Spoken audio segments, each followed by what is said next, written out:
밤에 하늘이 맑을 때 위를 보세요. 수천 개의 작고 밝은 점들을 보게 될 거예요. 한 곳에 고정되어 있는 것처럼 보일 수 있어요.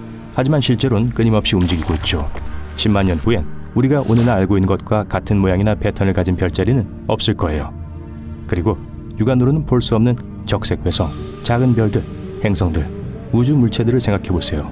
적색 외성은 특히나 멋져요. 보통 우리 태양 절반 정도의 크기이며 대부분 10분의 1 정도로 밝아요.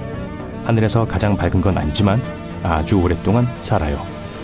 핵융합 반응은 별의 핵 깊숙한 곳에서 일어나요. 그게 별을 빛나게 해주죠. 큰 별들은 별의 연료를 태우면서 엄청난 양의 에너지를 방출해요. 하지만 그런 별은 몇 백만 년 만에 연료를 모두 태워버리는 경향이 있어요. 우리의 태양과 같은 별들은 보통 약 100억 년을 살아요. 하지만 적색 외성은 연료를 그렇게 많이 쓰지 않아요.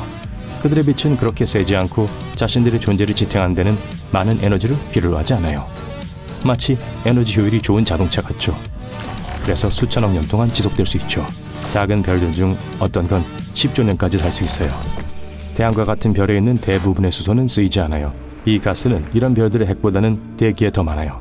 그 뜻은 대부분의 수소가 핵융합 반응에 참여하지 않는다는 걸 의미해요. 하지만 적색 외성의 경우는 달라요. 행성 전체의 플라즈마를 순환시키죠. 이 별들은 바깥층에서 핵으로 세운 수소 매장량을 끌어당겨와요. 그게 핵융합 반응을 계속하게 하죠. 먼 미래의 어느 날 태양과 같은 별들은 연료가 고갈되어 멈추게 될 겁니다. 우주는 작은 적색 외성으로 가득 찰 거예요. 주변의 우주를 빛내고 밝게 할 에너지가 부족하게 될 거예요. 우리의 후손들은 만약 있다면 말이죠. 희미하고 어두운 우주를 물려받게 될 거예요. 나이가 들면서 태양은 근처의 행성들을 파괴할 수 있는 크기로 부풀어 오를 겁니다. 우선 수성, 금성, 그리고 우리죠. 반면 지구는 아마 생존할 수 있을 테지만 그럴 가능성은 낮고 오래 버티지도 못할 거예요. 가까워지면 태양이 지구를 바싹 태워버릴 겁니다. 우리 태양계 밖의 행성들 또한 살아남을 거예요. 하지만 더 먼 우주로 이동하게 될 겁니다. 태양은 크기가 커지는 동안 질량의 일부를 잃게 될 거예요. 이것의 중력이 행성들의 궤도를 확정해요. 우리의 별이 덜 무거워지면 중력의 힘이 약해질 거예요. 그리고 외행성들은 태양과 그렇게 강한 연결고리를 가지지 못할 겁니다. 우리 태양계는 고립되어 있지 않아요. 우리 은하에는 다른 별들이 많이 있죠. 300억 년 내에 가까운 곳을 여행하던 별들이 태양계 밖에 있는 가장 큰 행성들 중 일부를 빠르게 쏘아 올릴 수 있을 만큼 우리의 외행성들을 건드릴 수 있어요. 마지막으로 머물 행성은 아마도 1000억 년은 더 머물 거예요. 하지만 그것마저도 결국 태양계에서 쫓겨날 겁니다. 우리 지구에 있는 대부분의 물을 얼음으로 가득 찬 얼음과 먼지 덩어리인 운석과 해성으로부터 얻었다고 주장하는 이론이 있어요. 이것들이 초기 지구와 충돌하면서 생명체를 키우는 데 필요한 물을 가져왔을 거예요. 하지만 지구의 생명체를 창조했을지도 모르는 바로 그 똑같은 물질이 종말이 될 수도 있어요. 이건 만약의 문제가 아니라 언제의 문제예요.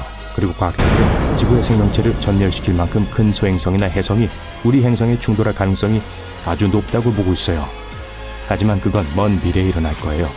그리고 다행히도 우린 그런 걸 예측하고 제때 반응할 수 있는 기술이 있어요. 하지만 우리가 뭘 하든 피할 수 없는 다른 우주 충돌들이 있어요. 우리의 이웃 은하인 안드로메다는 초당 110km의 속도로 태양계를 향해 이동하고 있어요. 우리 은하와 안드로메다 사이에는 250만 광년이 있어요. 그러니 다행스럽게도 우리 이웃이 가까운 시일 내에 그 거리를 올 수는 없을 거예요. 약 40억 년 후에야 일어날 겁니다. 그런 두 은하의 충돌은 우리 후손들에게 진정한 혼돈을 야기할 수 있어요. 물론 그중 하나라도 아직 지구에 산다면 말이죠. 두 은하가 서로 미끄러져 나갈 거예요. 그리고 중력이 그들을 다시 끌어당기기 전까진 서로 떨어지게 될 거예요. 둘이 합쳐지면서 두 은하 모두 원반 모양의 구조를 잃고 하나의 큰 타원 은하를 형성하게 될 거예요. 벌써 밀코메다라는 별명이 붙었죠. 우리가 오늘날 알고 있던 은하수는 더 이상 존재하지 않을 겁니다. 우주는 항상 변화하면서 끊임없이 움직여요. 과학자들은 미래 우주에 무슨 일이 일어날지 몇 가지 가능성이 있는 시나리오를 갖고 있어요. 첫 번째, 빅립. 이 이론은 우주가 무한히 팽창할 거라고 주장해요. 어느 순간 팽창의 당김이 중력이 모아주는 것보다 더 강해질 거예요. 만약 이게 일어난다면 은하, 별, 블랙홀과 지구를 포함한 다른 모든 우주 물체들을 찢어버릴 거예요. 우주는 끊어진 입자 덩어리로 변하게 될 겁니다. 약 50억 년 전만 해도 우주는 강력한 중력 때문에 천천히 팽창하고 있었어요. 그러다가 성장 속도가 빨라졌죠. 어떤 전문가들은 암흑 에너지의 영향 때문에 일어난 거라고 해요. 암흑 에너지는 우리 우주의 거의 70%를 구성하는 신비한 힘이에요. 이 힘은 속도를 늦추기보다는 빠르게 확장하도록 밀어붙이죠. 그래서 빅립 시나리오의 경우 개별 원자를 분해할 수 있을 정도가 될 때까지 암흑 에너지가 중력을 압승하게 될 거예요. 두 번째 시나리오, 빅 크런치. 우주가 팽창을 멈추는 지점에 도달할 가능성이 있어요. 중력이 우세한 힘이 되겠죠? 심지어 우주의 팽창도 뒤집을 수 있어요.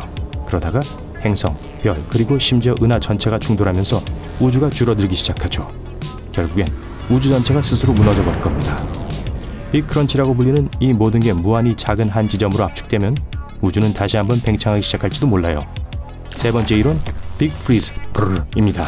이 시나리오에서는 엔트로피는 최대 값에 도달할 때까지 증가해요. 엔트로피는 기본적으로 우주의 모든 게 어느 지점에서 무질서하게 변한다는 개념이에요. 엔트로피가 최대로 올라가면 시스템에 있는 열이 고르게 퍼질 거예요. 그러면 열이 존재할 공간이 없기 때문에 우주는 사라질 겁니다. 우주 내의 모든 기계적 움직임도 멈출 거예요. 우주는 완전 비어버리고 가스는 너무 얇아서 새로운 별이 다시 형성되거나 빛날 수도 없을 거예요. 그런 우주에서 시간은 그저 끝없는 공허일 뿐이에요. 행성, 별 또는 생명체에 아무 일도 일어나지 않아요. 우주 전체가 얼어붙은 어두운 아무런 움직임이 없는 곳이 돼요. 왜냐하면 다시 모든 걸 작동시킬 힘이 없거든요. 수십억 년 후 마지막 별들이 연소하며 희미해지면 블랙홀이 우주의 종말이 고했다는 메시지를 보낼 거예요. 블랙홀은 아주 강한 중력을 가진 영역인데 너무 강력해서 그 무엇도 빠져나갈 수 없죠. 이것들은 태양 100개만큼 클 수 있어요. 초대 질량 블랙홀의 질량은 태양 10억 개보다 클 수 있어요. 대부분의 은하 중심에 이런 거대한 블랙홀을 발견할 수 있어요. 다른 것들과 마찬가지로 블랙홀도 같은 결말을 맞게 될 거예요. 하지만 그들의 순간이 오면 순순히 밤속으로 사라지진 않을 겁니다. 블랙홀은 엄청난 폭죽을 터뜨리며 그들의 마지막 순간에 우주를 밝히면서 사라질 거예요. 모든 시대가 끝이 날 겁니다. 블랙홀은 보통 가까이 오는 별과 가스를 개걸스럽게 먹어치워서 살아남아요. 식탐은 블랙홀을 나타내는 주요 특징이에요. 대부분의 경우 블랙홀 주위에 응축 원반이 있어요. 그 원반에는 마치 물이 배수구로 소용돌이 칠 때처럼 찢어져서 안에서 잡아당겨지고 있는 모든 물질과 입자로 이루어져 있어요. 물질과 입자가 가까워질수록 점점 더 빠르게 움직이기 시작해요. 이게 열을 발생시켜 응축 원반을 빛나게 하면서 또 블랙홀을 드러나게 해주죠. 네, 블랙홀은 숨바꼭질을 잘 못해요. 귀한 불능 지점이라고도 불리는 블랙홀의 사건의 지평선을 지나는 것들은 영원히 사라집니다. 하지만 스티븐 호킹은 블랙홀에서 탈출할 수도 있는 이론을 제시했죠. 진공 상태에서도 움직이는 입자가 있어요. 한 입자는 양에너지를 갖고 있고 다른 에너지는 음에너지를 갖고 있다고 가정해보죠. 만약 둘 다 블랙홀에 가까이 접근하면 다른 한쪽이 탈출할 동안 한쪽이 블랙홀에 빠질 가능성이 있어요.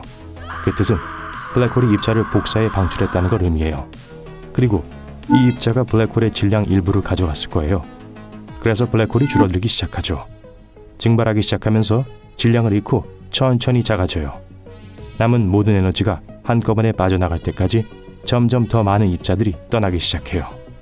마지막 10분의 1초 안에 우주의 아주 작은 공간에서 에너지와 빛의 거대한 섬광이 번쩍일 거예요. 그리고는 모두 사라지죠.